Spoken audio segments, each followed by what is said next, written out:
something already tipped the Uranus on its side, so its orbit is perpendicular to those of the other solar system planets.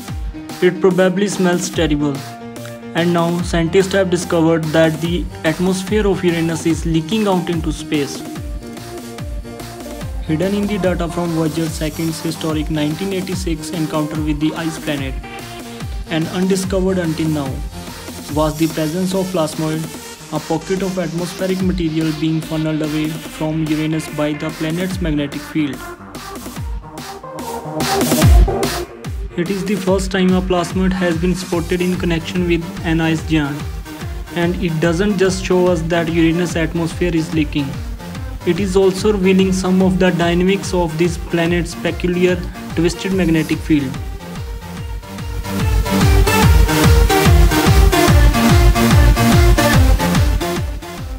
Actually, leaky atmospheres aren't that uncommon. It's called atmospheric escape. And it's now Mars, for example, turned from what we think was a quite damp planet into a dusty barren wasteland. Venus is leaking hydrogen.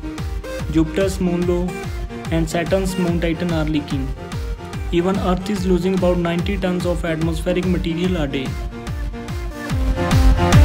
There are several mechanisms whereby this can occur, and one of those is through plasmoids. These are large cylindrical bubbles of plasma, ionized gas, bound by magnetic field lines streaming away from Sun. The region is known as magnetotail. Ions from the atmosphere are channeled along the magnetic field into this region. When the solar wind causes the magnetic field to break at the side facing the Sun, the bows shock. They whip around and reconnect in the tail, pinching off spinning plasmoids. Some of the ions bounce back towards the planet and the plasmoid hurtle off in the opposite direction, taking the atmospheric ions with it. For Earth, that's pretty straightforward and well understood. And there's an evidence solar wind tears plasmoid of Mars on daily basis in slightly different fashion, since Mars doesn't have a global magnetic field.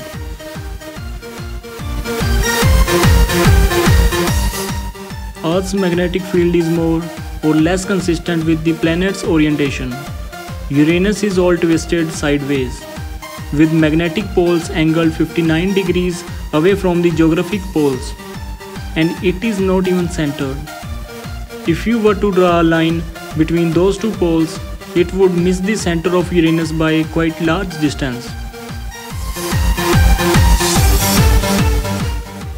It was this mess of magnetic field that drew the attention of astronomers of NASA Goddard Space Flight Center, who were planning potential planetary missions and thought this particular oddity would be a good starting point. They were studying the data collected by Voyager 2's magnetometer in January 1986 in high resolution than any previous research, when they noticed a wiggle in the data, a blip in magnetic field.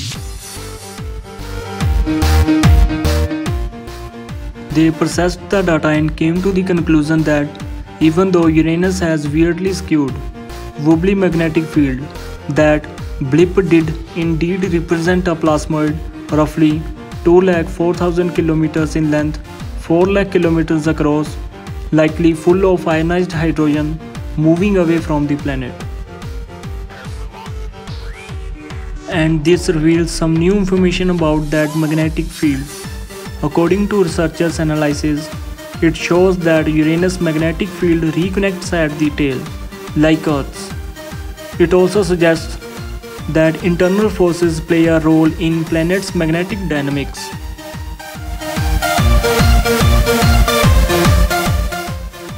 And of course, it reveals a mechanism whereby Uranus could be losing a substantial amount of mass transported away by plasmoids.